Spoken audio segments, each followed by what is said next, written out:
Welcome to another Blackburn End live podcast. But I think before we start, we all need to just take a moment. Everyone have a breath, relax, breathe in, breathe out. Let's just all relax and we'll get into the headlines. So, yes, we have lost 2-1 to QPR. Yes, Pears is under the microscope once again. Yes, we lost to Wolves. Yes, Toth is now under the microscope again. But obviously the big news is we've lost a manager, as it is Groundhog Day. So everyone just breathe. Mark, where do we begin?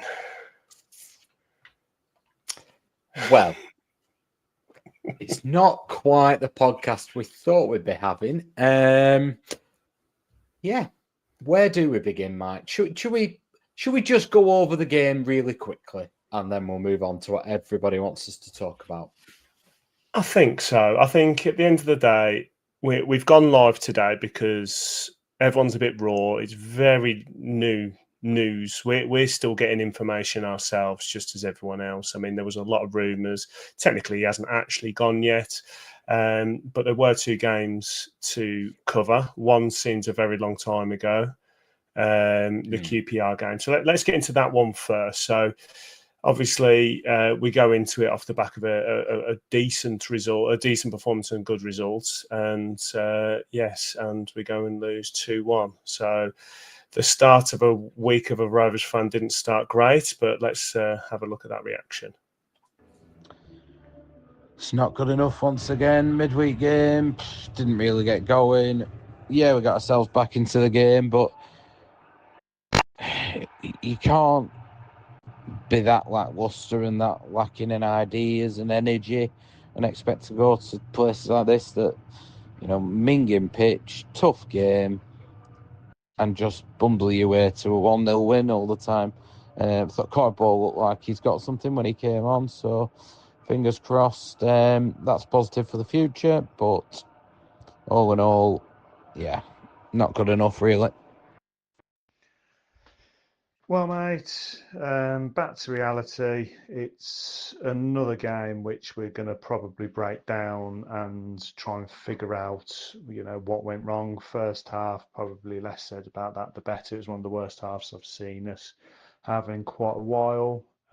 Second half, I thought QPR came out probably expecting us to come at them, and we did, and they defended okay, but then a bit of a silly mistake to give us the penalty. Penalty was well taken by Dolan, and then I thought, to be honest, that had changed the game, and then they break forward. Looked like there was a handball in the build-up to that goal. Everyone stopped, hands in the air. It was a hard shot. I'm not going to blame Pears too much on that one, but yeah, to go 2-1 down, I just thought that was it then for us. I think the way I'd review it is you can't be that, silly with the challenges, the shirt pulls and giving away silly free kicks. You can't have too many 5 and 6 out of 10s on the pitch and expect to win. I thought QPR had our number for the majority of the game. We had a spell, but yeah, we just couldn't, get going with it. New lad obviously coming on, looked like he got a bit of pace with one dribble that he did, but generally one to forget. We move on. Obviously, cup at the weekend, it's going to be a nice break. I think some players hopefully are going to get rested, and then we move on to next week, but we'll break it down in the pod. Okay, and here we are in the pod, so let's break it down. So I'll get to the second goal in a bit, breaking down the goalkeeping side of things, because Pears did get quite a bit of pelters for it, so I do want to break that one down. But why do you think it was so lacklustre?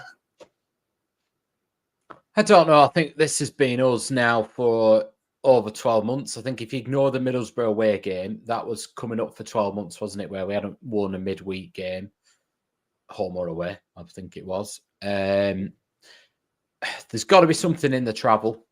There has to be something because we struggle with it. But this now spans Eustace and Thomason, where we've had a problem. And actually, I think it feels like it's extended beyond that. So I know when Mowbray was manager, I never felt that confident midweek, home or away, but particularly away from home. it's easy to look at the lack of rotation, the lack of options, the injuries, but this runs a bit deeper than that. There is some underlying issue why we struggle midweek. Yeah, I mean, it used to be a thing with me. My mum would call me and say, "You're going to watch the game today?" And I'm like, "Oh, it's midweek on Sky. Is there any point? We're just going to lose." And it was just an obvious loss. Bet your house on Rovers losing that midweek game on Sky. So when games started to move to the red button, it just meant we started to lose more games because we were jinxed on it anyway. So we just looked tired. I think sometimes it's the preparation. We just don't seem as prepared as other games. And I was a bit disappointed. I'm going to give QPR some credit. I actually thought QPR played quite well. I was quite surprised at how well they were playing, because normally when we play them, they just absolutely, shit the bed, and we managed to get something out of them. But yeah, I thought they were well prepared. I thought they had our number. I didn't think we had many answers. I thought Britain played quite well, but generally they tried to crowd him. I thought generally the teams were just like I said in my review. You can't have that many 5 and 6 out of 10s on a pitch and expect to get anything out of it. And the fact that we brought on a new signing on the left wing and he looked quite pacey and exciting was the only thing I came away with of actually being happy about. It was a tough one. It was a tough one, and I really genuinely felt like this game was going to be one that we could build on. And then when we lost, I just felt so flat at the end. Yeah, I mean, I've talked in the pod last week, didn't I, about, I can never say his name, is it Cifuentes, the manager? I think he analyses the opposition really well, and he really does pick holes in what they're not doing that well. And I thought Elias Chair was getting far too much space, which surprised me, because we are normally very good at blocking those players between the lines. But ultimately, I think if we just take the game in isolation, it came down to me. First half was poor. And then we started the second half quite brightly. And I thought actually Dolan and Gay had just started to get into the game, just started to really show something. And then off went Dolan. And the subs came on and didn't improve us. If anything, I thought they took away a bit of the impetus we had. I thought Cozy Juby came on, did very little. Campbell slowed the game down when he came on. So instead of kicking on, we actually deteriorated a bit, and any impetus we had disappeared until 4 minutes from the end when Cardboard comes on looking like greased lightning on the left wing. And you're thinking, why has he not been on earlier? I was really impressed with Cardboard in the game. I thought he came on and he looked like a man determined to show he's not going to be bullied, that he was going to fight till the end of the game, that he was ready to play. Let's be honest, as I said in there, it was an absolutely minging pitch. I thought it was a disgraceful pitch, really. And it's same for both teams. I'm not using that as an excuse, but it was poor. And if you were ever thinking, oh, this lad's come from the Italian league, it's a cold night, it's dark, we're losing, you worry a little bit about him adapting to the league and the games. Absolutely, really, really alleviated all those concerns in a 4-minute spell for me. So that was a positive to take out of it, and that was probably the only one. And what I was glad about is, fast forward into the Wolves game, he carried it on. So it wasn't just a real energetic little spell, because here's what I want. Here's what I wanted Dolan to be. Now you can't wish that someone's suddenly really pacey. It's something that's a little bit natural. You can work on it, but he's got that. Garpo, he's got this natural explosion. You can tell he's got a bit of an explosion in his step. I mean, going to the Wolves game when he did that little stutter step to kind of stride a little bit, it's loved it. It was like he was practicing for his touch, wasn't it? But you can tell he's got that explosion, he's got that pace, and it's something we missed. But going back to the QPR game, I thought the penalty, it was a penalty, but it was against the run of play. I think QPR probably expected us to come out in that second half and absolutely come at them. And what's really interesting, and I'd like everyone to really have a use whoscored.com, because it is really good. But if you look at the match momentum, it goes along the full 90 minutes, and normally it's up and down. There wasn't one line for Rovers that whole game. and that's really, really rare. So basically, their website saying that it was all QPR for the whole game, and to be honest, I genuinely thought it would. The penalty came; it was a penalty, but it was because they were silly. It was well taken by Dolan. You know, his run up was lovely. He sold it nicely. You know, that's not me taking the mic, by the way. No. He generally guys. I've just never heard. I've never heard somebody commenting on a penalty and going, "What a lovely run up." Oh, it's a lovely run up. No, it was the fact that when he had that run up, it was like it was just a well disguised one. I'm trying to give him as much credit because everyone thinks, I loved it. So lovely if he had a Football Manager score for run up 20, but it was against the run of play, and I don't think we reacted well after that. I mean, we hit the bar a bit earlier on in the game, but generally it was against the run of play, and then the goal comes now. Let's quickly discuss the goal. So there was a lot that happened in this period of play. From your eyes, what happened? I thought we were flat-footed from the initial ball. We didn't react. There was a handball in there, but I liked Eustace's summary as well. So he just completely disregarded that because, handballs can happen, but actually we didn't do our bits well enough. So I thought we didn't attack it enough. I thought we were flat-footed. We then didn't get close enough to close them down. And look, we didn't react, really. We should be proactive for that, but we didn't even react. And then I thought if you're getting your hands on the ball, you've got to save it. But you are the expert in that field, Mike. I'm not sure I am an expert. For those that don't know, I am a goalkeeping coach, and I've been a goalkeeper for a hell of a long time. I've played a lot of games. I've played at a lot of levels. So it doesn't make me an expert. It makes me very opinionated, but it doesn't make me an expert. So my opinion on it is I would love to bash pairs at the moment because I just want to bash everyone because I'm just an angry person right now. But generally, I think it's harsh to fully blame him for the goal, as in he's saying he should have saved it. So let's break it down. So the ball's come in. It's been crossed. It easily won at the back. It shouldn't have been won that easy at the back. It's then come into the middle. There was a handball. Everyone's there with their hands up, including pairs, and kind of had this, looking at the ref to try and give something, which is very difficult on a away ground to get anything like that. And obviously it falls to the lad that just absolutely batters it. Now, when I was breaking it down, I just tried to find the tweet because I rewrote the tweet a few times to try and articulate what I meant. So there was a few people saying that because of how close he was, it's like a penalty. Now, the thing is with a penalty, one, you guess during their run-up and things like that. That's what I was saying about Dolan disguising his run-up. But you guess on the run-up, you've normally made a little step before that they've taken it, so it gives you that chance to extend a little bit more. So he hasn't had a chance to do that. There's bodies flying around. He's hit it with a lot of power. And it was at a height where you can't really swing a leg at it. So you've got to get a hand down.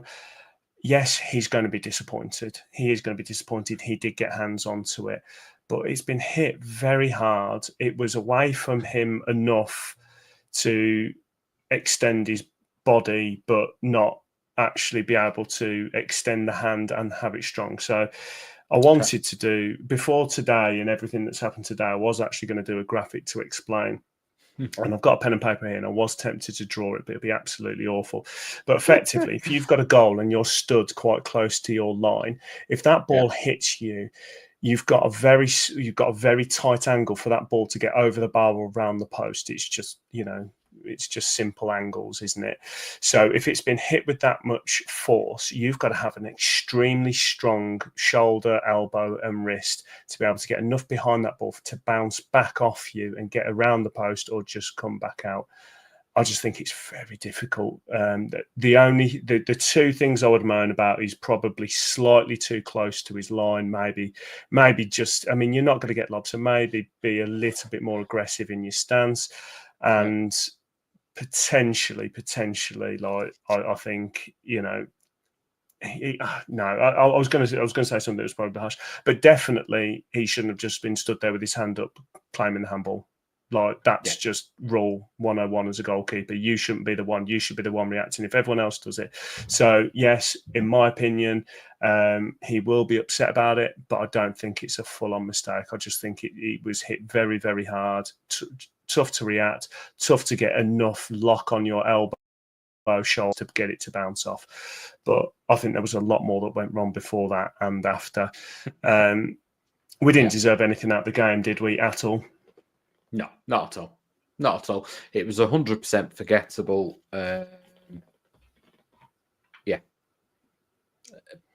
Even before the events of today, it was one of them you just wanted to put in the bin, really. Yeah, exactly.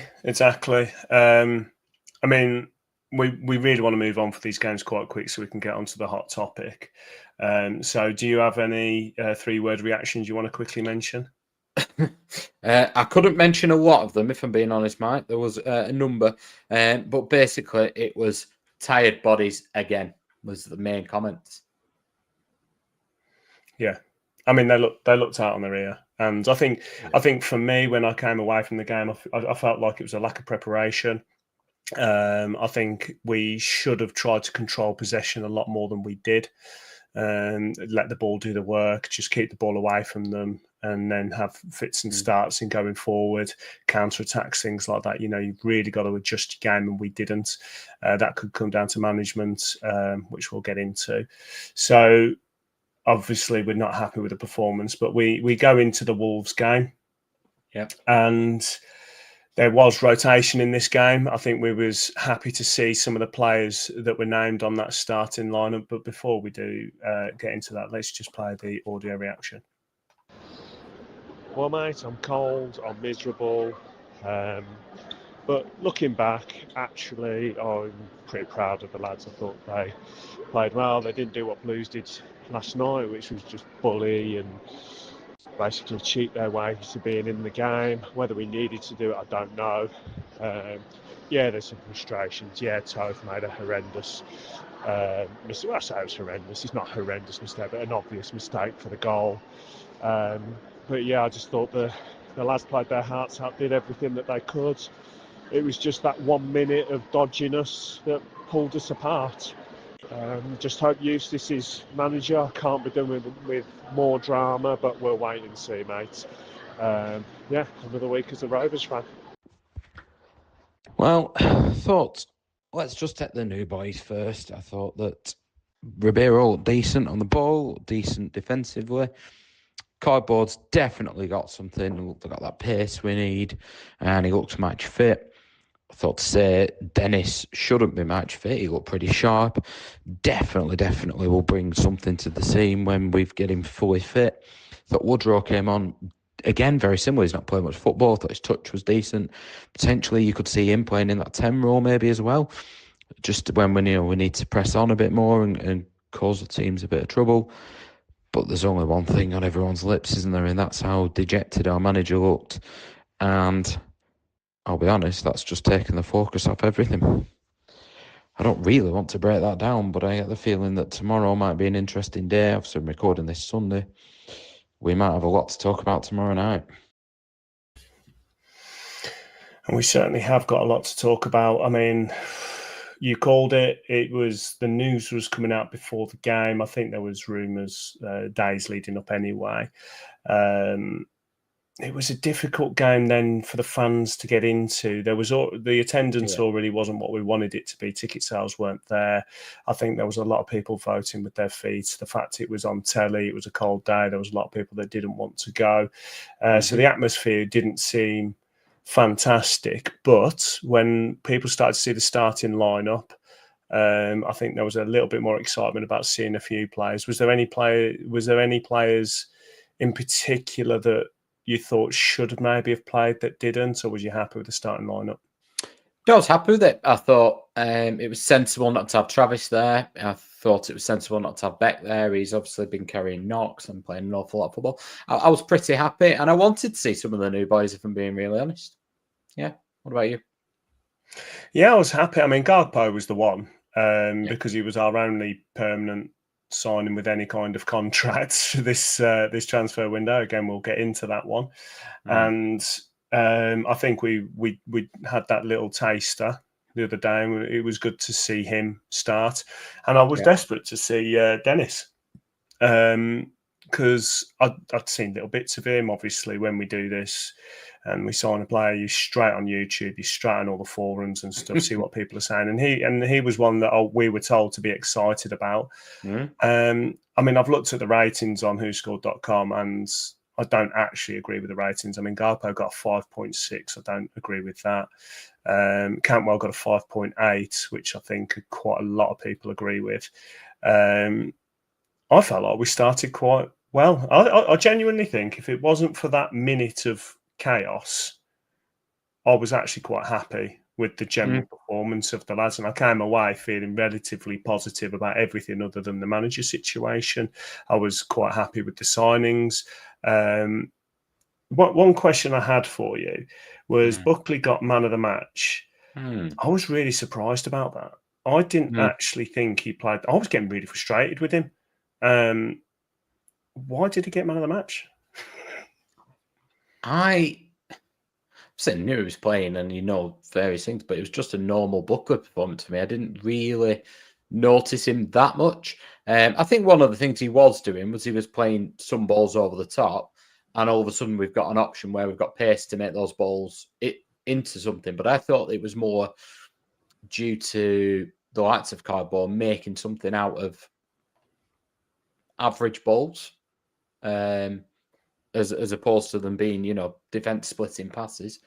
But yeah, I'll be honest though, mate, it was absolutely Baltic. I think the real feel on the weather app said about -6. The stuffing came right out of us before the game, and then it massively did in that 1-2 minutes, and then it felt like a long way back. So it was very difficult to watch and judge the game. I'm going to be really honest. I paid a lot of attention to the new signings, but other than that, it was a very difficult one to analyse. Yeah, I agree. I mean, let's talk about Toth. It was a mistake. It was a mistake. I mean, it's not an egregious error. It's not like he's thrown the ball into the net. I mean, we've seen goalkeepers past and present make way worse mistakes than that, but it's not what you want to see. I think my frustration with goalkeepers nowadays is their unwillingness just to throw a foot in the way or just to get to make the block. Like rule number 1 of a goalkeeper: don't let the ball go behind you. That's quite a simple thing. The round thing doesn't go in the thing behind you. It's a simple thing, and for some reason, I think it was whether it was an eagerness or rustiness. It shouldn't be rusty for him, but to not get to go down with his hand on that one rather than just getting a leg in the way was just a bit awkward for him with where the ball was, and that's probably why he got himself all twisted. And then before you know it, we've given the ball away. Was it Cantwell giving the ball away? And then before we know it, you can't give Kuna that much time. And his quality. I mean, there's some massive clubs looking at him, and we're just gifting in the ball. It's silly. But other than that minute, I was quite happy. Ribeiro, I thought, did okay. I thought maybe quite well. Forshaw got quite a lot of bolters, but I think for what we expect of him, he did okay. But I was impressed with Gagpo. I liked his energy. I liked his endeavour.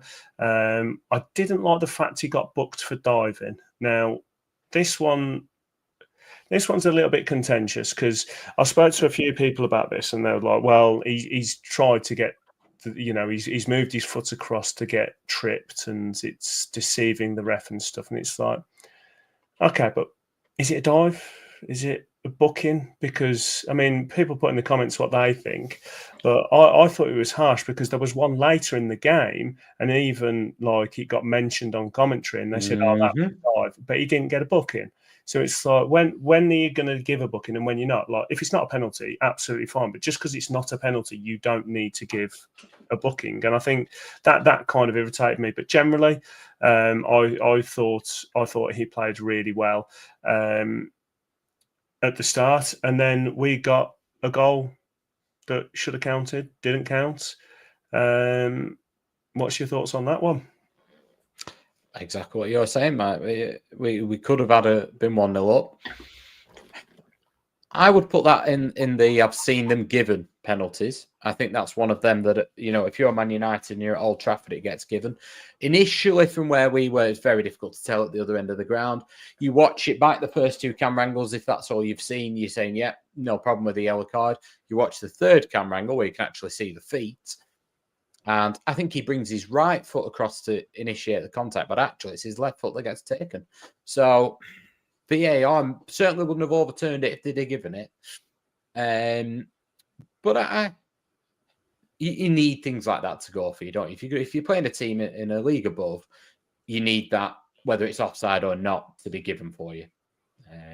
How much do you think that changed the game? Like the fact that it wasn't given, do you think it was just because my instinct was because it seemed to wake Wolves up a little bit, and it seemed to kind of give us a little bit of energy, but also it was like, this is our one chance and we haven't got it. So it was like a mix for me. Yeah, possibly. It felt in the ground actually like, hold on a minute, we can actually do this. So I think it gave the crowd some energy. I think it was just a minute or a minute and a half of almost lack of concentration. And that was it. And that's what can happen if you're playing a Premier League team. Doesn't matter which Premier League team it is. You have a minute and a half of you're not fully switched on. And there was a few of us that weren't for that minute and a half. And it was game over, wasn't it, really? Yeah, we didn't have enough quality to actually come back on that one. I mean, as much as I was impressed with Gakpo and Dennis, Steve said here, he said Gakpo looks like he'd actually be a bit of a player, borderline professional sprinter. Him and Dennis bring some much needed pace into the team. I completely agree. I think it's given us that plan B that we've discussed. Gay does something, Ohashi does something else, and now you've got Dennis that does something else. And when it would have been fantastic if we could have actually, signed him on a permanent, but yeah, didn't Forest say they didn't want to put in a clause? And it was actually them that said that they didn't want to do it.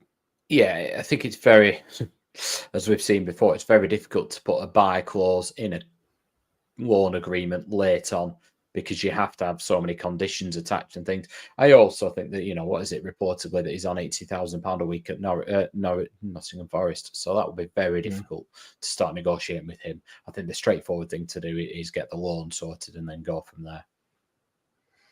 Yeah, and was there anyone else that annoyed you or impressed you? Not really annoyed me. I thought I got what I expected of most of them. I thought Ribeiro was a positive surprise as well. I think what it showed me was we've come out of this window stronger than we went into it. I think he's a real option at left back, and actually that gives us the option to move back further forward. So all in all, I was actually really, forget the result, forget the cup, whatever. But I was quite positive about what I saw from the new boys. I thought Dennis looked a lot fitter than he probably should do. I thought that Colin Woodrow came on, decent touch. I mean, the effort from the free kick, he obviously believes in himself, obviously feels he can do that. He's a handful, he's a big lad, but his touch was better than I thought. So I actually think, do you know what? We're looking at the bench now. You go into midweek, you go into Saturday. We've got options of how we want to line up in games, and we've got options off the bench to change it now. So I think the one person I would say that disappointed me is Cozy Dewberry, because I wanted him to have the sort of impact that, I mean, it's been a game and a 4 minutes, but Cogbo is showing us that he's got something off the bench, hasn't he? Or even to start a game. I've not seen that from Cozy Dewberry, and that's what I wanted from him, really. So I think he probably disappointed me. I wanted more from him, that's all. Yeah, I mean, normally we get some good players from Brighton. They've been quite good to us. They've given us some good players. And I'm always interested, obviously, when their players have come after the Van Hex, and even Kedra offered something as well. But he doesn't seem to be lighting it up enough for me to warrant that starting right wing, which is something we want. I want to look now and say, right, that is my definite right winger, that is my definite left winger. Galpo's obviously only had just a few minutes to show us what he's can do, and I think we're all impressed. The ones that disappointed me the most, Cantwell. There's a lot of questions in the mailbag. Now, we appreciate everyone sending in the emails and comments on the mailbag. It's very difficult this week for us to get to that because there's been a hell of a lot, and we're going to be covering a hell of a lot that's already been asked. So we do appreciate, we have read them all, and what you do put in does influence a lot of what we talk about as well. And it highlights things that we know you want to talk about. And one thing was Cantwell being a luxury player. Do you think he's a player that is up for the fight when we need to? He's had a hell of a lot of pelters. Now, I've said that he is a luxury player.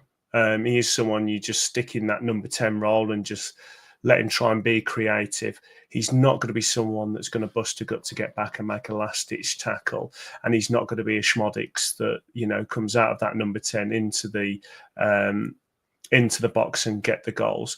Do you think he's offered enough to warrant it even being the starting, solid starting player? I think he's at risk of dropping out of the starting 11. I think he's impacting games.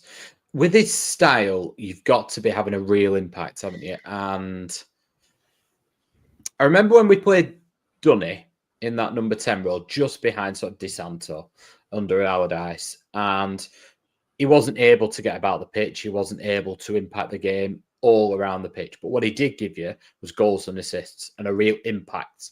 And you felt that every game, if you were going to do something, it would go through him. Now, I felt like that earlier on in the season under Cantwell. Not so much goals and assists, but I think he does things earlier on in a build-up that quicken the play up, or he sees a pass that we don't normally see. I'm not seeing that at the minute, and I'm seeing quite a few times where he's giving the ball away or he's just getting caught on the ball, and he needs to make sure he's going back to having a positive impact. Personally, I think he's going to be in danger of dropping out of the team if he carries on. Yeah, I agree. I mean, he frustrates me. I'll be honest, JRC frustrated me at right back. I think he looked a little bit out of sorts. It definitely shows how much Britain offers for us. Buckley frustrated me at times. But as the sum of all parts, I actually came away for the game feeling okay, like I said on my reaction. And like you said on yours, you come away, you've lost 2-0. It was a minute of chaos that caused it. But generally, I think we all came away from it like thinking, do you know what, we didn't do ourselves any harm. We managed to rotate. I would love to get a couple of centre-backs to have actually come in rather than playing Heim and Bart, because I think they're going to be dead on their feet soon. But generally, I was relatively happy. So before we move on, is there anything more you want to talk about with the game, or any three-word reactions? Three-word reactions, Mike, are new boys good. Completely agree. And then the one on everyone's lips, please stay Gaffer. Well, and we're going to get to that topic. But before we do, was you happy with the performance? Yeah, me too. Me too. Right. So, yes, Al, we have lost our manager. Why talking about events in a match from 10 days ago? Because we do like to talk football. It is a football podcast. And we do like to try and just keep things to the football pitch rather than what's going on in the background. Obviously, there's a lot going on in the background. But yeah, there's a lot of things we need to talk about. Mr. Boyce, yes, this was kind of your idea, and you are an executive producer now. I'm just at a point now with this club where you can't just keep things talking about what's on the pitch. And when we started this podcast, I liked the fact that we could just talk about the signings. We could talk about, the games, break things down, talk goalkeepers, talk defenders, strikers, whatever. But there's just a drama all the time with us, and there's always something, and it's happened now, hasn't it?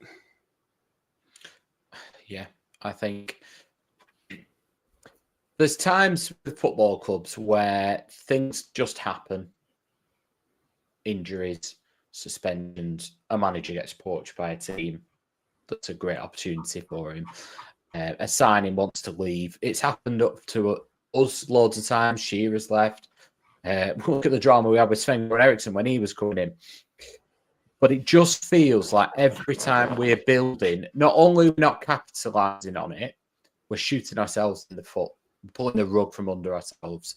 Whatever analogy you want to use, it just feels like not only do we not capitalise on opportunities that present themselves, Mowbray, Thomason, Eustace, that we actually the architects of our own downfall, and we actually put barriers in our own way. Whether that's the case, who knows? But it just appears like it. And I think the problem that you've got is if we take this one situation in isolation, our manager's going to a team nearer to where he lives, he's going to a team in the relegation zone, whatever way you want to look at it, and we will do, then that is one thing. The problem we've got now is it's difficult to take Eustace in isolation because you're going back now to Mowbray when he wasn't back when we were second in the league. Exactly. Arguably, they say he was backed. We didn't sell Brereton. We didn't sell Rothwell. We didn't sell Lenihan. And ultimately, they went on freeze. We then had the same thing with Thomason. We know quite clearly he was aware of interest from Sweden, and he probably wanted to go on that disruptive things. But did that interest come first, or was it that he got frustrated because he wasn't able to build on what he'd started in that first season? And these things happen time and time again. I've lost count of the amount of people that have come to the fans forum as representatives of the club, as the person telling us that they're going to be ones to talk to. They'll get, the ear of the owners. Stuff will be different. They'll listen to the fans. And I think they do. I genuinely think they all most of them, felt that they would do that, and most of them listen to the fans, including the people that are there now. I just think that their hands are tied a lot. And you've got to look at, if something happens once, it's unfortunate. If something happens twice, it's a coincidence. If something happens 3-4 times, there's a common denominator. And that common denominator for me now is the owners. And whether Eustace is right or wrong this time, whether Thomason was right or wrong, they can't all be wrong. That's the point. Somebody's put back here. Yeah, Jazz, there you go. Lambert, the same thing. They can't all be wrong, can they? It can't all be a coincidence. It can't all be someone else's fault. And the first time somebody speaks up against the owners, they get sacked. They disappear off the face of the earth. That's what it feels like. And it feels like every time we are building something, it is pulled from under us. I think that's the main thing, isn't it? It is definitely, it's just the same story. I mean, this is why we've called it Groundhog Day. It's just the same story. I mean, we're hearing loads of stories about this person's linked, that person's linked.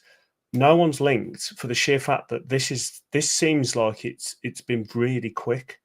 Like it seems like a very quick decision from Eustace that has been born out of something that you may have heard or something. I mean, I'll be honest. I've got a rant.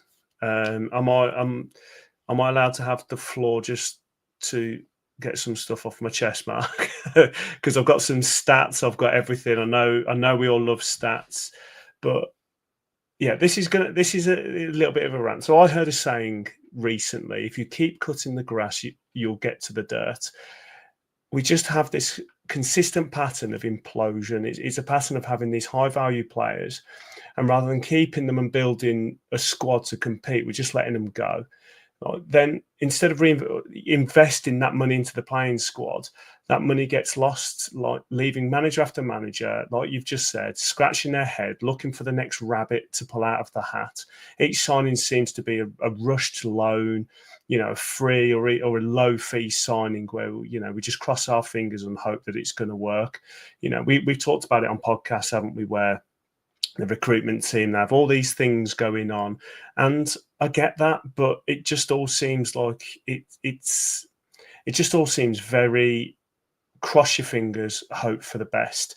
We're constantly trying to plug holes. The element of this plugging holes all the time, trying to replace players rather than improving a position group. There seems to be no preemptive move where we feel like the club is heading in the right direction on the pitch itself. FFP shouldn't be an issue. Yes, there's constraints that we need to work, but why are we constantly under tight financial constraints that other teams don't seem to be? You can't run a football club like a business. We've said it before. It's a folly. It's a joy. It's something to put your money into and not expect a financial return, because the return's actually the results on the pitch. It's you getting promoted. It's you going further on. It's you changing your position from what it was last year to next year based on the players that you've bought. That's the return that you expect in the sport. The Venkys have been spoiled. They've had some very passionate people come into work for the club, including yourself, like being on the forum and things like that. I mean, the amount of stuff you do in the forum, they're very lucky to have people like you, like the coaches, everyone behind it, all of that. They're very, very lucky, but there's only so much you can expect before someone's had enough and they want to move on. If you went to work every day knowing that you could earn more money elsewhere, knowing that you could be supported more, knowing that you could have the potential to grow, why wouldn't you take it? Let's be realistic. At the moment, the draw for a manager or, coach or player to come to Blackburn, the only draw is the facilities. They've got a good group of lads and a distant history. Other than that, why would anyone without a relationship to the football club come and want to work for these owners? So they need to prove that, it's a great club and they're willing to support. Let's talk from the transfer point of view. So these are the stats I was talking about. Sorry, I know I am ranting. But since Armstrong left, which was approximately, was he about 15 million we got for him, something like that? Who's that? Adam Armstrong. Yeah. It's about 15. We'll call it 15 mil. I think Newcastle had a lot of that, to be fair, but yeah. Yeah. Okay, but he was the first. He was the first of the recent big ones. I know Rhodes went, but it was since then. We replaced him with Schmodix, Britton, Hyam, Markanday, Eden, and Hedges. Wharton, Kaminsky, and Phillips were replaced with Telolovic, or Telolovic, however you want to pronounce it, Volstead, O'Riordan, and O'Riordan. Smodix, Gallagher and Volstead were then replaced by Gay, Ohashi, Gargpo, Toth and Cantwell. Not to mention Brereton walked away for nothing. We also lost important players like Dak and Graham, just to name a few. But our last big signing was about 5 million for Gallagher. I think it was around 4 or 5 million, something like that in 2019. Now, these are the stats I want to go into. So since 2019, we've had 30 loans, 15 free transfers and 17 transfers that actually demanded a fee. Of them 17, 6 of those are no longer at the club. 2 are out on loan and deemed not good enough for their starting 11. 30 loans, that's 30. I know it's modern football, but it just feels like it's constant temporary fixes rather than building for the future. We've spent £12 million in that time and we've recouped about 50 million. I get that we can't stand in the way of players' careers, and we've said on this podcast plenty of times that we're proud that players come in, teams come in and buy our players because it promotes the club. It promotes, we're trying to help their careers. The youth players that come through, we sell them on. We're all proud to see. But the issue is we're not investing it where we should. We don't need to hide behind FFP and this running of the club funds. The Venkys have plenty of money that they can put in to cover that FFP, and I get they have this Indian government thing, but it's all relatively recent, and technically they can still send money, because did you say that when we send the money, they've got to pay double, something like that? I think that's what we said. So for every pound they put in, they have to put £1 to the Indian government in a bond, and they'll get that back on whenever the court case is decided, if it goes. Exactly. So they can still technically send money, and they still are. But the money we've made on signings, it can be reinvested. So this year we are 20th in spending, and we were 21st before that. This is when we've had some pretty hefty income from player sales. In the last 10 years, right? So this is really interesting. So in the last 10 years, we are 33rd out of 48 clubs that have played in the Championship for expenditure. So out of 48 clubs, we're 33rd for expenditure, and we've been in the Championship longer than a lot of those clubs. And we're 45th in number of loan arrivals, non-loan arrivals. So 45th of non-loan arrivals out of 48 clubs. Remember, this includes teams that might have only been down for a handful of seasons. The clubs below us are Bournemouth, Leicester and Newcastle. Everyone else has signed more players than us permanently. What's more shocking is that we're second in the profit list, with only Swansea being above us. And to be fair, they did sell a few players because they got relegated from the Prem. So in 10 years, we've spent £30 million on 89 players and recouped around 83 million. They're all loose figures, but it's a lot. This figure, it doesn't include any sell-on fees, though, any appearance fees. But this is why we're disgruntled. This is why we're upset. Like I said, if you run a football club like a business, you'll fail on the pitch. It's, as simple as that. The Venkys have taken us from European football down to League One, and now we're scratching around, begging and borrowing for players. People mock us for these small crowds and saying, well, we need to turn up and now spend more money. They judge us on being upset.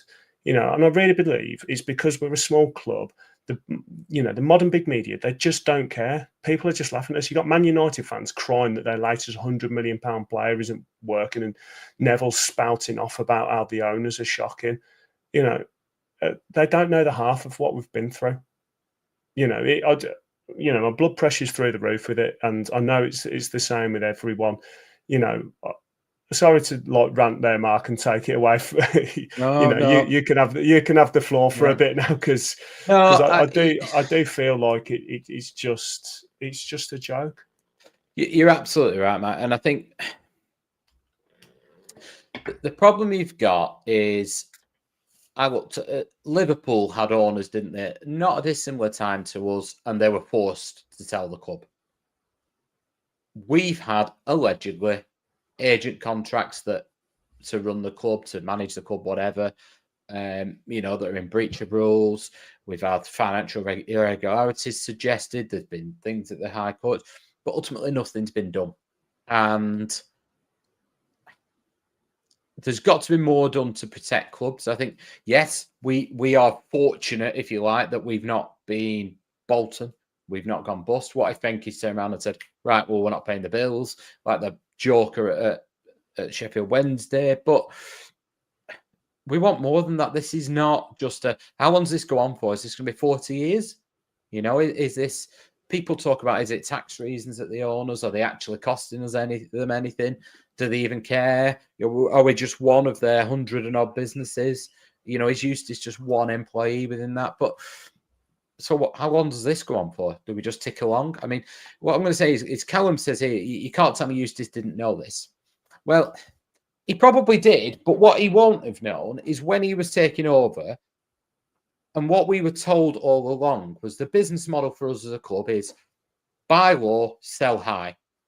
Bring Adam Wharton through, sell them, reinvest and get better as a squad. We're all on board with that. We're not absolutely pie in the sky. We understand that. We did that under John Williams. We sold Santa Cruz for 17 million. We reinvest 4 or 5 million of it. We know that's the way it's got to work. But we don't even invest 4 or 5 of Wharton's money, do we? We've invested 4 or 5 of Wharton's, Smodics, Kaminsky's, Phillips, the whole thing. And that's where you struggle with it. You can't get on board with a project that, well, one, that got ripped up when Broughton and Thomason left, didn't it? We were told to buy into that. And whether it was working or it wasn't, it got ripped up. Fine, we changed directions.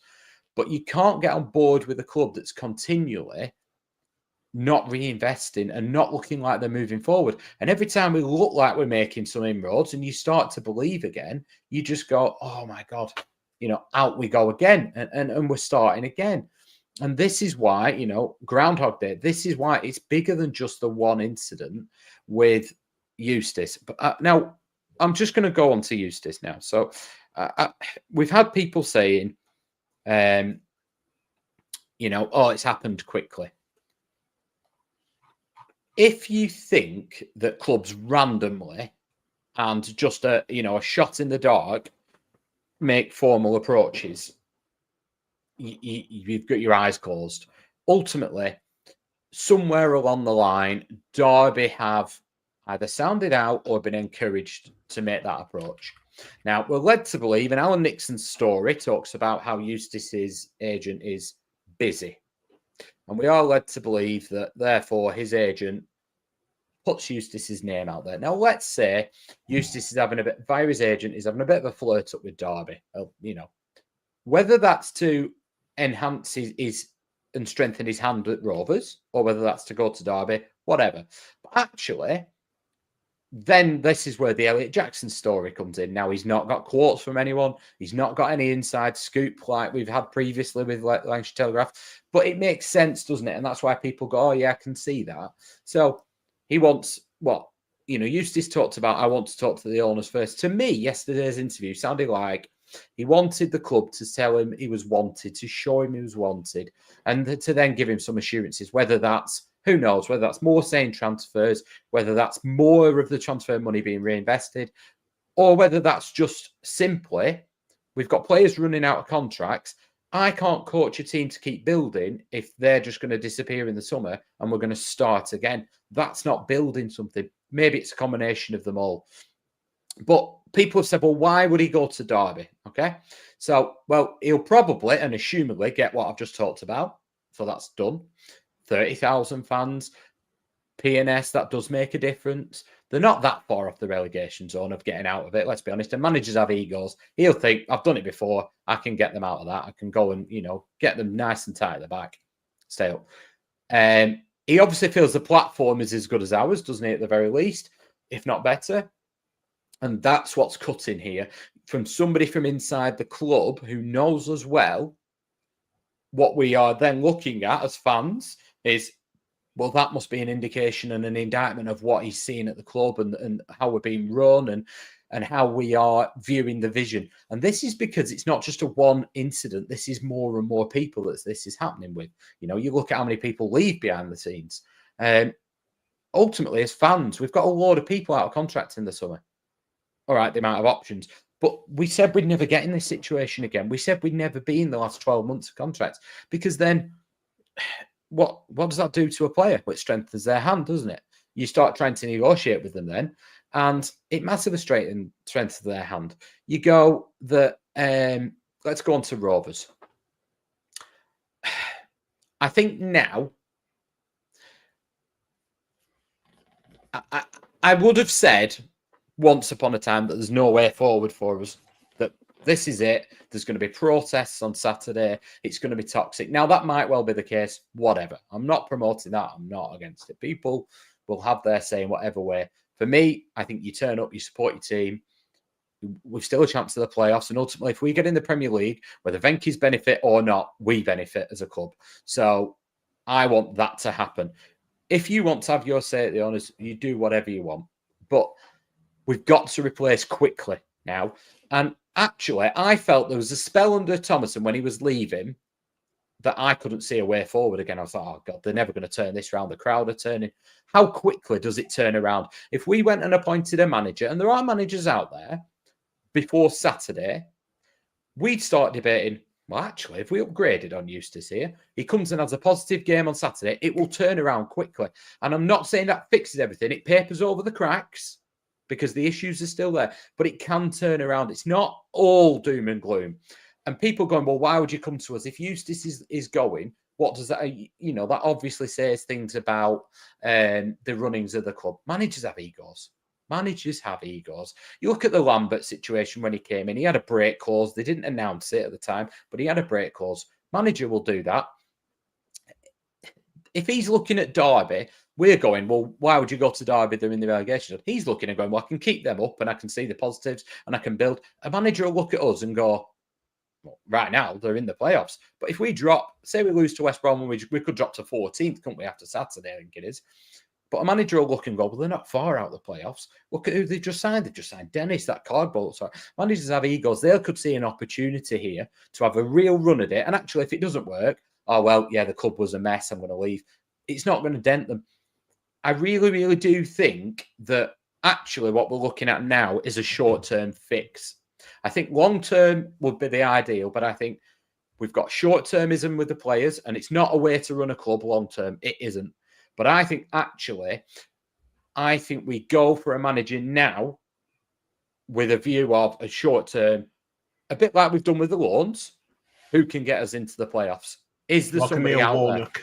there? I've seen the comments, people going on about Allardyce, and I mean, Mike, I'll just list some of the names out there. You've got Valérien Ismaël. He's got promotion experience. He knows Woodrow, he knows Britain. Not saying I want these, I'm just saying who's out there. You've got David Wagner. All right, didn't go that well at Norwich, but he's been there and done it.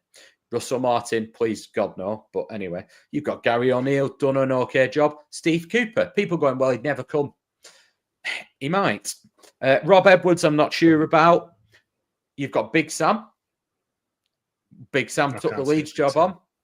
I can't, but... Not because of the history of I know, but... the fact that they got rid of him. He doesn't need the job. He doesn't, Mike, but he didn't need the Leeds job. And Allardyce has got an ego. And what a bigger ego boost for him to come and prove them wrong. And... I get it. If they turn around to him and said, right, Sam, Leeds, what did they have, a 3 million promotion bonus? If they turn around to him and said, you get us promoted, you can have £3 million. Would he not? I don't know. The difficulty you've got with managers that are out of work, and the other one I haven't mentioned deliberately, but I'm going to mention him, Sean Dyche, because what would they call their pub then? But managers that are out of work will be getting paid, you would imagine, by their ex-employer. And that tends to be, as far as I know, it tends to work that they carry on getting paid until they find new employment. That would be a barrier. Because Cooper, Dyche, well, you would imagine will be getting more money than we would give them. But I think we go short-term with this. I do. I think you either bat against it or you go right for it. Why not go all out and say, do you know what? We have got a real chance here. Go all out and say to whoever you want, whether that's Cooper, whoever they decide, get us up, you get 3 million bonus, and then we talk again. And what's interesting, before you actually said that, because I agree with everything you've said there, I genuinely don't think Sam Allardyce will come back, because I genuinely think he wouldn't piss on the Venkys if they were on fire. He really wouldn't. Just before Mark Ellison said here, Big Sam said last season he'd have to chat to Blackburn. He did. I remember the interview. He said on his podcast, I'd always be open to a conversation. Allardyce has got a massive ego, Mike, and what way to stick two fingers up to Venkys, then it comes full circle 15 years later and goes, well, you could have stayed there anyway if you'd have kept me. Anyway, it would be interesting. But the interesting things I actually wrote down, they need to make a statement appointment now. What that looks like, I don't know. But I do think it needs to be a statement appointment. I think if they try and cut corners financially, I think the fans will be really annoyed. At the end of the day, for whatever reason, Eustace has left us. So I do work in Derby, and I live not far from where Eustace apparently lives. And it doesn't take me that long to get to Derby, and it takes me freaking ages to get to Blackburn. So I can understand the travelling and things like that. The frustrating thing is he knew what he was getting into. And like I said, I said on the tweet today, I do feel I had a bit of a ranty tweet as well. I've been very ranty today. I apologise to everyone. I think it's fair enough. But my ranty tweet today was about feeling used. Like, I just feel like people just use the club all the time, be it the owners, players, coaches, staff, whatever. I just feel very used. And if he's used us to just as not even a stepping stone, but just like to have a job to buy time, I find that really frustrating. It's worked. He kept us up and he's put us in a good position now, but it's still very frustrating.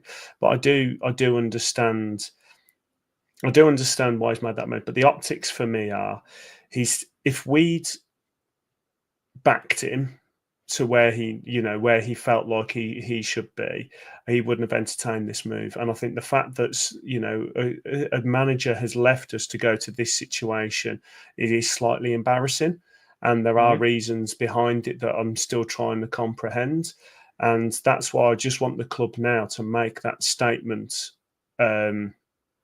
appointment, and be someone that we can all look at and go, that's a good one. Like, I'm chuffed with that. Like, I was really chuffed with JDT coming in. I felt like that was quite a positive statement. It didn't end very well. I wasn't as impressed with the signing of Eustace. We spoke about it and we said, like, we'll give it time, but we're not 100%. Obviously, the jury's out on whether it did actually work, because his win percentage wasn't actually that great. So that begs the question mark. Do you think it's actually been a successful manager? Has he been a successful manager for Rovers? I think that I can't see his reign as one. There's two parts to me last season. One, I felt like we should have done it a bit more comfortable than we did. The Sheffield Wednesday game's the one that sticks out like a sore thumb to me. But then this season, I do think he's got more than... We're better, aren't we, than the individuals that we've got. But we are also a couple of games off 14th. And then we'd actually be looking, I mean, you look at this one here. Look at the stats, 2 wins in 11. Had we gone and lost to West Brom, and Plymouth are doing okay, they're just beating Liverpool, that could have been 2 in 13. And we could have been 14th. And then we'd be having a discussion. We know what football's like. We would be having a discussion about, well, actually, do we need to be changing managers anyway? I don't think, personally, I would have done. I think he's got more out of the team than he probably should have done. But I do have reservations still as well. I had reservations last season. I felt like the do not lose approach was too much last season, but it did the job and it got us over the line. So I was prepared to just part that. I do feel sometimes he's a bit short term. I don't feel he uses the youth as much. I know he's had them on the bench, but he's never had any intention of bringing them on, really. There's been talk of Tijon being a big player for the future. He's not really integrated him as much as he would have hoped. I don't feel he has... I mean, has he improved Lewis Travis, or has Lewis Travis improved? I don't know. Tronstad has improved, but that could be because he's bedded him. I don't see many players that have massively improved under him. I think their performances have, but I don't see them as individuals having improved, if that makes sense. I think they're fitting into a system and they're playing to a style, fine. But I don't look at an individual player and go, oh my goodness, look at the player he is now. The only one that kind of bucks against that, the two really, aren't there? There's Britain, but I think that's the way we're using him. And I also think that Travis is the same. But again, he's always wanted to play in that number 6 role. On the flip side of that, what has happened to JRC? What has happened to Sigurdsson? He couldn't get enough out of him. There's no youngsters coming through right now that are actually on the fringes. If anything, O'Riordan looked like he was going to be okay. He now can't get a game. Garrett can't get a game. Now, whether they're good enough or not, they weren't getting games on loan, so fine. But I do question that a little bit. I think he is a little bit too much that way. I think there are negatives to him, as there are with all managers. But all that said, I think he's getting more value from our squad than what there is in the squad. And I think, therefore, if you look at it from a business decision, if all he wanted was a new deal, they'd have been daft not to do that. But that's why I've said that. Yeah. I don't think the squad he's inherited and generally that's been built, on the face of it, it's actually a pretty poor squad compared to a lot of the other squads that we've had. I mean, I said coming into this window, it's the first window that I'd gone into where I wasn't worried about any players leaving.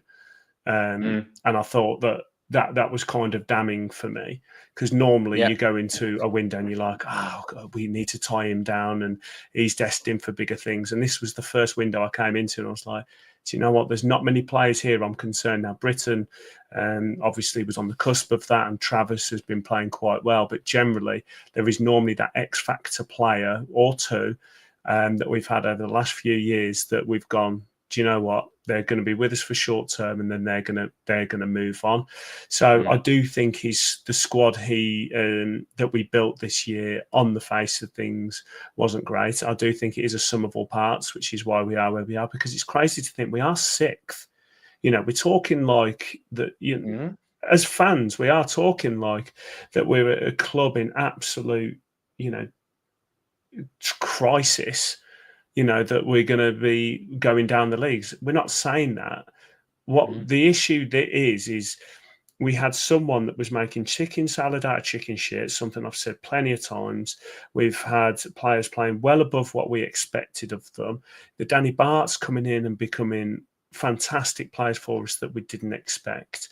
You know, we have all this potential, but when we've got the chance to build, it's not happened. And that's why we're frustrated. And whether that was Eustace, I don't know. Like, I'm trying not to be negative towards Eustace just yet, because it feels very raw. And if I start saying, well, his win percentage was rubbish and actually another manager could have come in and done better, it feels it feels like if I was to do that, I'm being a bit petulant. So I'll save that one for next week. But I said on Twitter, what happens if we get a new manager and we do get promoted? Like, you know, what does that say? You know, does that say that Eustace wasn't, you know, the man, or you know, is it a case of we need someone to come in and just I don't know. I'm struggling to find the words for this one. I don't think we're going to get promoted at all. But I think the best we can hope for is a playoff push. Can we do it with this so-called turmoil going on right now? Only if they act quickly and they bring somebody in that the one worry is that the players seemed almost to a man fully behind Eustace. So you've got to make an impact on those players, haven't you now? You've got to make them sit up and take notice and go, okay, I'm going to listen to him. And I feel that the club are in a similar position to the last couple of days of the window. I said on the pod just before the end of the window, I think the club are well aware that they cannot come out of this window without signing the striker that they needed.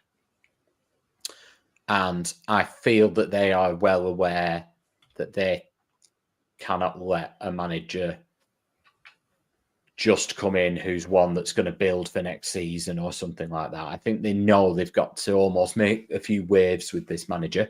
That said, I felt exactly the same when Thomason left, and I was very underwhelmed when Eustace came in, and it turned out to be the right man. Again, one thing I will say, I think the two, you know, there are positives and negatives to all of this. And if we're being fair and having a balanced view, the last 3 managerial appointments now have been good appointments. Whether they've ended up good appointments, they've been good appointments. So once upon a time where I was so fearful, and that was the thing under Mowbray, wasn't it? Well, let's just keep him. Even those who wanted him gone were kind of going, well, let's keep him because I don't know who we're going to end up with. I think their actual appointments have been good. So I think we have to trust them a little bit that they'll get that right. I know that's difficult for fans, but I do think their managerial appointments have been pretty good. So, and I wouldn't have picked Eustace. I really wouldn't. No, we spoke about it, didn't we? And yeah. I'll be honest, when I was just talking then, I lost track because my good friend Luke just put, I'd love to see Robbie Savage get the job.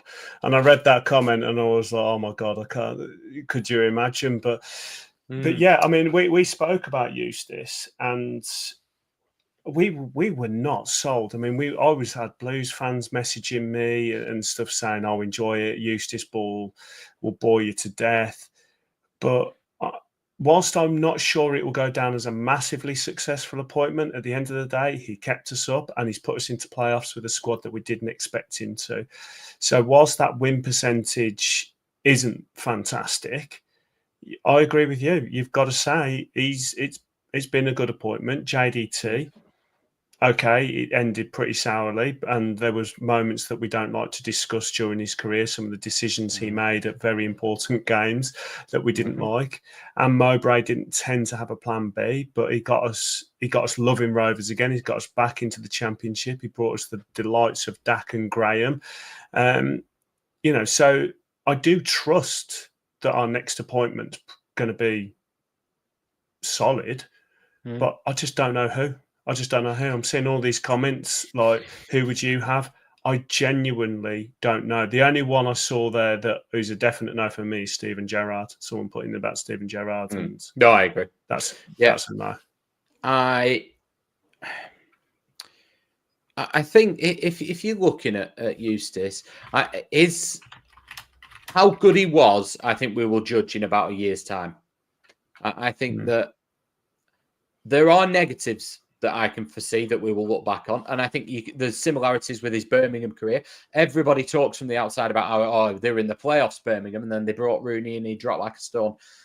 The truth's somewhere in the middle, if we're being honest. I think, they were in a similar position to we are, that there were a couple of games, weren't they, from 14th anyway, or whatever it ended up. And I just feel that if you're a player, it'll be very interesting how they're feeling right now. Are they looking at this and thinking, oh my God, the owners have not backed him, the hierarchy have not brought the players in he wanted? Because I think the transfer policy, as much as the length of contracts, I accept that. But I think he's wanted pace, he's wanted somebody with Championship experience. I didn't think we'd be getting Emmanuel Dennis, if I'm being perfectly honest. And I think Cardball looks like he's brought the pace. I didn't like some of the comments that he made around, they're their players. I think there were a few things that I started to get almost a bit of JDT vibes from that I didn't like. But there's loads of stuff I did like. I've looked at this season and I can count on one hand, and not even a Burnley hand, I can count on one hand how many times I've watched us and gone, that's not good enough. I've seen us lose, but there's not many times I've watched and gone, that's not good enough. There's been games that have been forgettable, but we've kind of got a draw out of them, or we've managed to scrape it over the line. But the likes of Coventry game, the 60 minutes at Plymouth, the QPR game are the ones that stand out, in Oxford stand out as being not good enough. But they're not embarrassing. They're not. But on the flip side, 2 of those have come very recently. Now, has he been thinking about this in the back of his mind? Because he's looked rather frustrated. Has that been the transfer business? I'm not defending people here, but we spoke on the pod about Marcus Rashford. It looked a done deal that he was going to leave Man United before the window opened. It took to, was it the last day he left? We talked about Arsenal wanting to bring a striker in and people saying they're wasting the opportunity. Now they've got a hell of a lot more money than us, and they've not signed a striker for 5 windows. And they've said they've tried. They're just not willing to fork money out if it's not the right one, because they can't afford to make such an expensive mistake, because you just can't. We're kind of in that category, and yet we've still brought in, albeit not perfect, we have brought in players that I think have improved the squad. I think Sanderson, well, let's be honest, McFadden never played, so Sanderson's an upgrade and he can play right back. For sure, we needed somebody that could come in immediately to replace Baker and play. Now, I think Baker's probably slightly better than Forshaw, but both are back up, so that's kind of fine. And we needed somebody that could play almost the next day, so I kind of get where we're at with that. We then needed pace. We tried to get Cardboy in the summer. We couldn't. Yes, I would have liked him in earlier in the window, but I'm sure they were trying.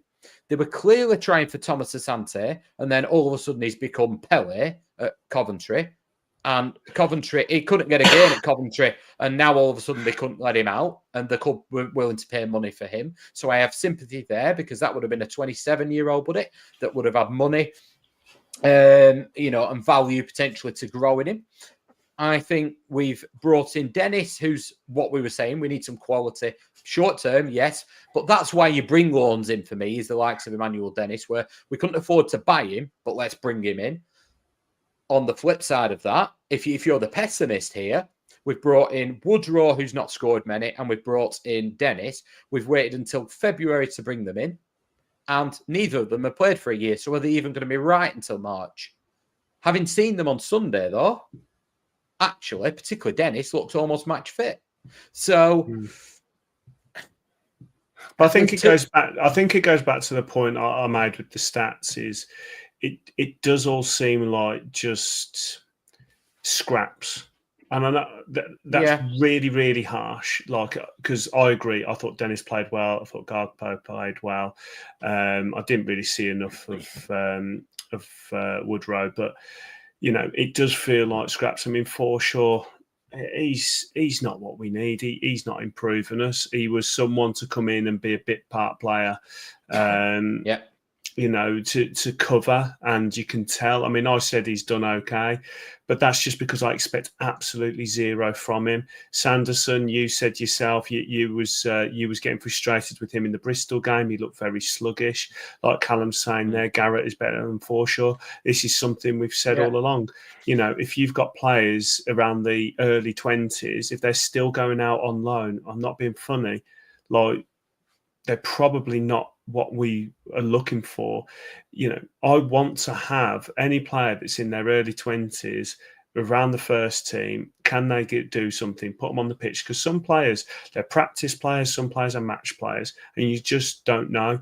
I mean, Garrett is not good enough, not even close, neither is Buckley. I think Garrett has something about him. I think he's very raw. Buckley, for me, I think he's a squad player, and you do need these players. You need your Buckleys, you need your Forshaws. You can't just keep going into every single game. And we're not the kind of squad player. I'll find my words in a minute. We're not the kind of club that can have starting 11 top championship players just on the bench. We are not that club. We can't afford it. We can't attract that kind of player. So you will have a good, say, 14, 15 players that you can hang your hat on and say these are good championship players. These are medium to good championship players. And then you do fill in the holes elsewhere with all due respect to your Buckleys and your Forshaws. I think for me, the transfer window, are we better coming out of it than going in? Probably. Are we as good as what I thought we should have been coming out of it? No, I don't. I just think that it should have been a much bigger increase of ability, and it should have been a much I think that's it. I think it should have been much. I mean, Sigurdsson's now not registered, so we've got a full registered squad now, so we have the numbers. I just wanted us to own more players coming out of it that I felt are of quality. I agree, but I think the club would have liked to have owned more. And I think this is where, again, I'm conflicted. So I think the club have answered what Eustace wanted, and Eustace wanted players that are championship ready and are of an age where they're ready to play football. So his sort of philosophy is, I don't want people like Garrett around the squad. If he's not going to be in the team, let's send him out on loan and let him get some experience. Fine. Whatever. But he's wanted players of a certain age. And if they're a certain age, then they come with high wages. They come with 1, 2 or 3 year deals on expensive wages. And the club are reluctant to do that. So they brought Bart in, they brought Vyman in, they give them a year and they keep them rolling. Fine. I think they've tried. I do think they've tried. Now, they've not backed him fully. Backing him fully, I'm not sure we could have afforded this, but would have been, we need a left winger, we need a striker, bringing them in early, bringing in Tom Cannon and Diaz. Well, obviously, we're not mixing in those kind of financial circuits, but that would have been backing him, wouldn't it? And that would have been a real sign of intent. We can't do that, though. And there has to be an element of realism. I think the P&S restrictions are more than people realise. I know we've brought a lot of money, but they are quite big. We probably have about £12 million wiggle room just on basic maths over the next 2, this season included, and the next 2, without selling anyone else. And like we both said, where's the money to now generate within the squad? There isn't much. Again, flip side of that, you're losing value with Callum Britton, with Dawn, with Hyam, with Tronstab, with Travis when they're on such short contracts. So that's my biggest concern right now, is we have to tie down players that we are building our team around. People like Lewis Travis is integral to this team, needs to be on a 3-year contract. And actually, I would say that for the manager. When you got to Christmas and Eustace was doing what he was doing and the fans were unanimously behind him, and it seems like the club were, they should have sat down with him before this Derby stuff arose and said, right, John, do you know what? We brought you in to do a job. You've more than done that job. We're really happy with where we're going. Let's sit down. You've got 18 months left. Living in a hotel. Your family are down in Derby. We want to show you we're committed to you. Bring them up here, if that's what you want. But we want to give you a 3-year deal. The value reported is 750 grand release cost, so that'll be based on his wages, you'd imagine. Probably brought in on quite low wages. Do you know what? Let's pump them up a bit. Let's reflect the value added that you've given to us. Let's reflect how much we want you, make you feel loved. And this might have stopped all of that. But football clubs move on quickly. We move on quickly. I don't think this is a desperate situation. I don't feel like we can't recover from it. I don't feel like the team is in a horrific position. I think we're better than we are when we went into the window. I think Ohashi's coming back. Carter's coming back. Pickering will be back towards the end of the season. There were things that bugged me. How he couldn't get the best out of tickets and how Dolan's contracts run down. Is that just down to the owner? Is that down to, the hierarchy? Is that down to Eustace? I don't know. But it wasn't that I was 100% behind him. However, I was more than happy with him. I thought he was getting more than what we should be getting from the squad. And for me, they should have gone to Christmas and said, you know what, let's reflect that in your contract and let's talk about how we move forward as a club and show us that they built something. For me, the only way they rectify that is getting these contract situations sorted. Would you sign, though, if you're a player right now? And bringing in a manager that stops the conversation. That by Saturday, the conversation becomes, will he get us in the playoffs? Is he better than Eustace? What will he do differently? Not, oh my God, what the world's ending. They have to bring a manager that stops that conversation dead. And do you are you worried now that we're going to be having a new manager could mean we're changing director of football again, we're changing recruitment team again, we're changing directions again? Players might not necessarily want to sign deals because they're not sure what's going to happen. Because for me, looking around the squad, there's obviously a few that want new deals. I think there's a few that are really happy at Blackburn, no matter the manager, to be honest. I think they're generally just happy being there. There's some players like your Danny Barts that obviously have come in, and I think they'd be quite happy to stay. I mean, they're getting older, and Father Time, he's undefeated. So, once old age gets you, it gets you. But he could get a new deal. There's players there that could get new deals. But does this change all of that? I think it changes it. I think the biggest concern from what you've just said to me is the players and that we need to get their contracts sorted. I don't think you sign right now unless, the manager, because you want to play in ultimately as a player. But players are fickle. Players they know it's a short career. Don Hyam's going in, all right, he's got an extension. But when you're going into the last few months of your contract, you'll be looking at it and going, if I break my leg here, I might not have any income coming in a couple of months. So if Rovers go to Dom Hyam tomorrow and say, Dom, this isn't changing anything. We're going to bring in a manager that reflects that. But by the way, we want you to stay. Here's a 3-year deal and same money or slightly more. You're going to imagine he's going to sign. Travis probably the same. Quite quickly, this can turn around this situation, but they've got to start acting quickly. And actions speak louder than words. I've seen the statement. Interesting. I think they had PR-wise to go on the attack a little bit. And for me, that statement shows violence. And it's very interesting when he's not gone yet, because that's made his position pretty untenable. But I think that the situation is redeemable.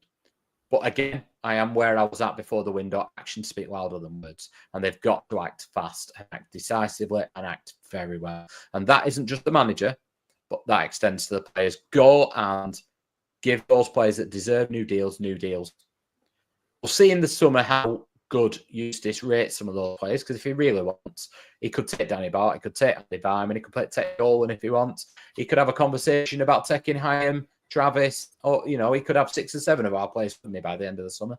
Ribeiro, if it was his man, he can have him.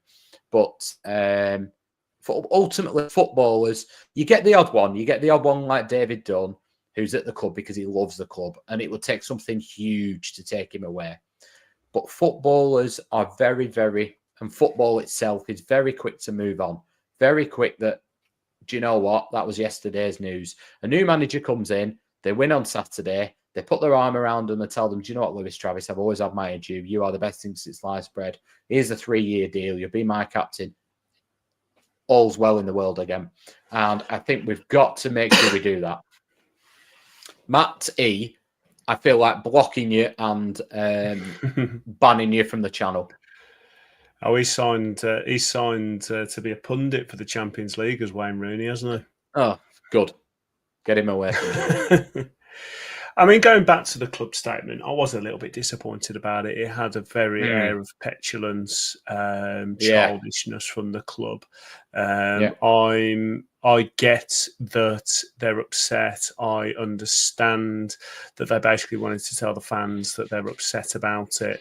But there's a time and a place to do it, and I don't think the wording of that club statement was where I wanted it to be.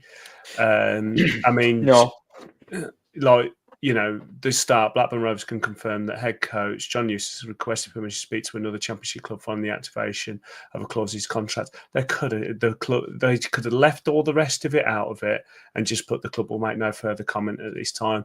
But they've put the club will make no further comment in this time after basically ranting and saying that we'd made significant investment during the January transfer window.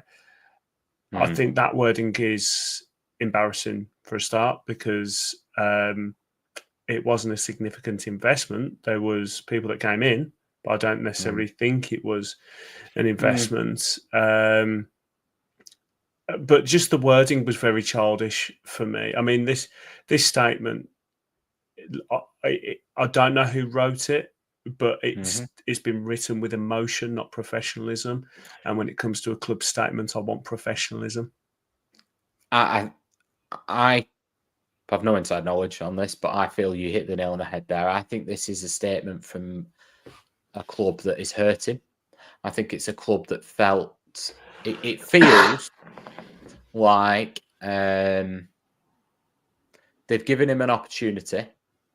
They have felt very let down by him, and they've responded or reacted. I read the Alan Nixon article, and I don't normally like Alan Nixon, but I can't help but feel there's truth in this, and I'll paraphrase it. But he says here that it was an open secret the coach was keen on other jobs, or at least his camp were. His agent, just for those who don't know, is the same agent that Ben Brereton Diaz moved to when he then obviously had a difficult spell with the club in terms of moving on and not confirming whether he was going or not. It says here that Eustace wanted all the players and all the players' cost, and that narrowed the market. The petty politics popped up when there's a chance to talk about signings, and Eustace said for the signings Eustace didn't really want. He referred to them as their players. He did do that. January window brought 6 signings. Many came in the age group he wanted, but Eustace was still being linked away. And it says here that about them bringing in Emmanuel Dennis, and I know the club thought a lot of John Eustace personally and professionally. Who will be responsible? Ultimately, everything gets signed off by the owners. I think Sahel has the right to sign off things within within a budget element. So if they agree a budget with the owners, I think Sahel, that's why he's here on the ground. He then has the authority to sign on their behalf as long as it's not above and beyond budget. So whether he's got the authority to sign this off, I don't know. I think usually statements, I know when we ask for statements from the club, from the owners or communication, the club usually drafts something. It goes to the owners and then they approve it, and they maybe add stuff and then it comes back or whatever. I'm going to be honest, the sooner the better now. It's obvious it's going to happen. I mean, what happens for you, Mike, if it fell through, given the statement and given his public flirting with them? I don't think it will fall through anyway. I think when it's gone this far and the statements are where they are, I think that it's a done deal. But say something does happen, it does fall through. I think the way the club have handled it with this statement is the issue for me. I think he can come back and we can cover a few things. I think we can just say, look, he spoke to them. They didn't show him the same ambition. We just, this is why I just wanted this statement to be professional, because you don't know what's going to happen. He could have gone there and come back and said, you know what, actually, the grass isn't greener. I'm really happy where I am. I just wanted to go and have a little explore, and it's made me appreciate what I've got more. It could have been anything, but I think the fact the club have said this, they know the deal's genuine. They know that he's probably going to sign and it's all done. But I think it's actually the club that will have killed any chance of him coming back. I mean, Jeff they're saying the club feel let down. Rovers did put money in. He's clearly. It feels a little bit like do you remember the John Gregory and Dwight York when he said when he told me he wanted to leave the club, if I'd have had a gun, I'd shot him. It feels like somebody is as let down as that, doesn't it? I think he's basically it's difficult this because you're speculating, but I mean, Monday Night Football talked about it, didn't they? Or was it Sunday when they were on about Trent Alexander-Arnold and Real Madrid? That if you think that Real Madrid have randomly just gone, oh, let's stick a bid in for Trent Alexander-Arnold, and there's not been contact, you're living in cuckoo land. This contact has been made because there's been encouragement from somewhere, whether it's Eustace directly, whether it's his agent, and whether the motives were to actually go to Derby or to get something from Rovers that he wasn't getting, whether that's control, whether that's promises, whether that's a contract, then whatever. But ultimately, it's played out, and Rovers have wanted him to stay, but haven't been able to show him or give him the assurances. Or maybe, actually, Mike, there was no assurances you could give him. Maybe he actually just wanted to go. And the family comment from him was also a bit poor, I thought, from Eustace. His family have always been there. He's known where the club was. If that was a big issue, don't take the opportunity in the first place, but he was happy to do that. And now he's got the club in a decent position. All of a sudden, his family's an issue again. I think that was poor, if I'm being honest. Yeah, I would do anything for my family and they would always come first, but I'm struggling a bit with it. I think here, I'm going to have to touch on this.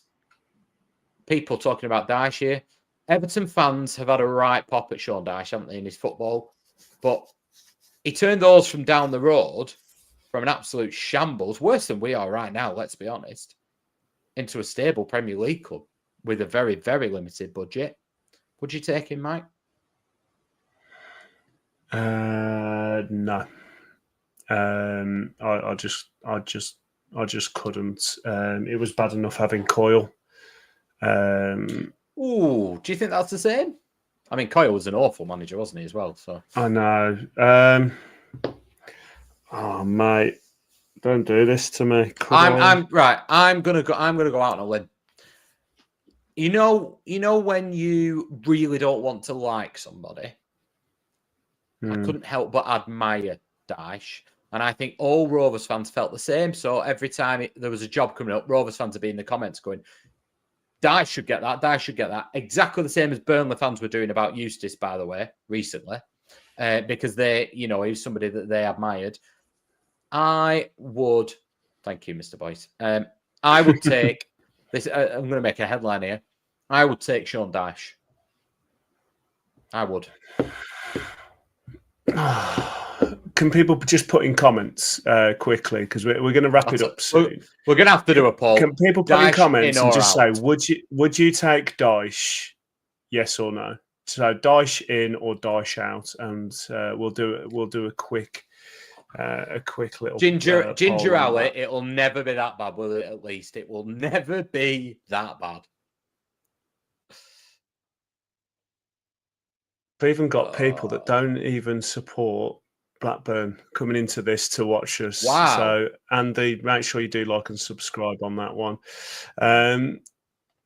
To be honest, there's a few comments here saying, I like Dyche. I don't think it would work. In. 100% Dyche. In. Yes, in. Oh, maybe I'm the wrong one then. Oh, no, someone else. Mike. Oh, hang on. Mike. There's one there. As much as he... yeah. Should we, if Dyche is in, do the pod live from the Royal Dyche? Just putting it out there. Well, yeah. I genuinely think that we will pick. Oh, someone. Here we go. Hi, Tony. Nice badge. Get off. I think there's going to be lots of names we're going to be linked to. I think what's going to be really interesting is how much the club. So any good club should be prepared with a list of names at all time of people they would jump to if they needed to. And it's going to be really interesting who's on that list right now, because let's be honest, exactly like you said, he hasn't been managing fantastically results wise. So was there a chance that the club are actually going to look at potentially changing managers? So do you think there's potentially a shortlist already made, just in case they were to get rid of him? I doubt it.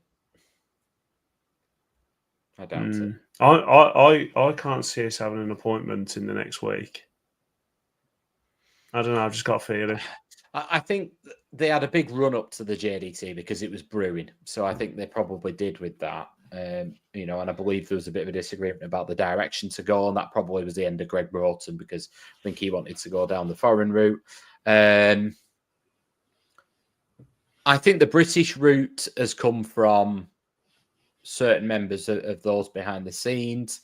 And it's probably been proven right under, somebody who knew the Championship. So I would expect somebody in a similar mould to, I'm not saying similar mould in sort of style of football, but I would expect that we will be getting somebody who's used to, certainly, I think the Championship. I think somebody who knows what the Championship is like. It's different to the Premier League. It's Saturday, Tuesday, Saturday, Wednesday. You've got to know how to manage that. And I think that we went for somebody in Eustace that knew that, and it's paid off to some extent, and I think we will do the same. Steve Cooper, yeah, you can't argue with his Championship record, can you? I think we need a motivator. We need a motivator, because at the end of the day, like we said, look at the squad that we've got. It's like we've said, a sum of all parts team.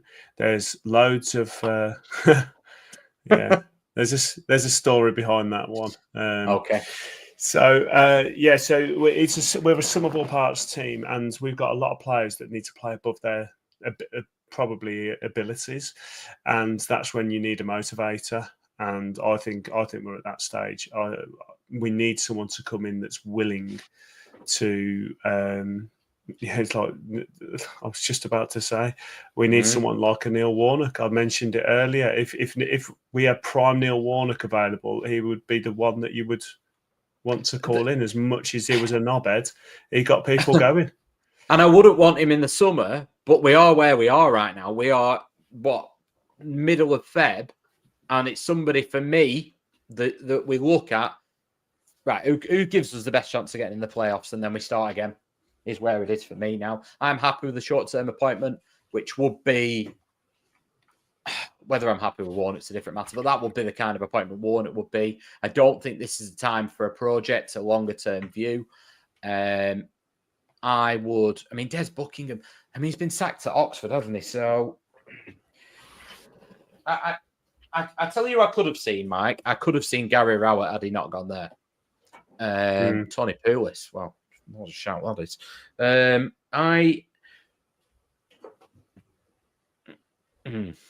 Yeah. The problem with Allardyce is he wants to bring 100 million people with him, doesn't he? I mean, Rob Edwards, he's had a good time at Forest Green. He rode the crest of a wave, didn't he, at Luton, and got them, managed to keep that ticking over and got them promoted. But ultimately, he's taken them down, although they put a decent fight up, and then he struggled this season. He struggled at Watford. I know everybody does. I mean, if we wait long enough, Tom Cleverley will be available, won't he? But yeah, Paul Warren. Can you imagine? Can you imagine, Joe? Paul Warren comes in, we go up, Derby go down. There we go. Well, we're well into injury time of the pod. We normally like to keep these around the 90 minutes. We're on 99 minutes. Do you feel better now we've spoken about it, or? Yeah, I do. I'm massively frustrated. I feel like exactly like the pod's called Groundhog Day. Here we go again. But I don't feel as deflated. Maybe it's because of the league position as I did with JDT. With JDT, I felt like there was a real bright future with the club. Right now, I don't know if I think it's easier to replicate what Eustace was doing than what I hoped Thomason could do. Maybe that's just where we are in the league. I don't know. I don't see this as the end of the world, but I am massively disappointed. Yeah. Yeah, me too. I mean, we haven't touched on the 2 games coming up, and I don't think we need to. I think it's so up in the air. We can't predict what's going to happen. Damien Johnson will probably take the game Wednesday. Mike, and how long is it for you to get to West Brom? Not far. No, not far, but I'll put your name. I'll put your name in the app. Well, I'm supposed to be coaching. I can take my certificates with me and just try and claim that I'm managing the team. Yeah, great stuff. Why not? I'll ask Sky Bet for those odds. Yeah.